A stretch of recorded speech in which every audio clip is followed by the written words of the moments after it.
নমস্কার বন্ধুরা, আশা করছি তোমরা সবাই ভালো আছো। আমিও ভালো আছি। এই দেখো সীমাজ কুকিং চো তোমাদের সবাইকে স্বাগত। এই দেখো আমি আজকে বানাবো হচ্ছে পনিরের তরকারি। দেখো যে পনির আর আলুটা আমি সিদ্ধ করে নিই। দেখো বন্ধুরা, আমি তেলটা দিয়ে দিয়েছি, তেলটা গরম হয়ে গেছে। এখন দিয়ে দেবো, ভেজে নেব পনিরগুলো। পনির আমি ভালো করে ভেজে নেব।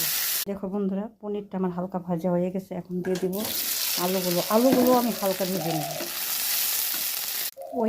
ওই তেলেই আমি দিয়ে দিব টমেটো কুচি, দিয়ে দিব লঙ্কা বাটা, জিরা ধনে বাটা, আদা বাটা দিয়ে আমি ভালো করে মশলাটা কষিয়ে নেব। আমার মশলাটা তেল ছেড়ে দিয়েছে। দিয়ে দিব স্বাদ মতো নুন, দিয়ে দিব হলুদ, দিয়ে আলুটা দিয়ে দিব, দিয়ে ভালোভাবে কষিয়ে নেব।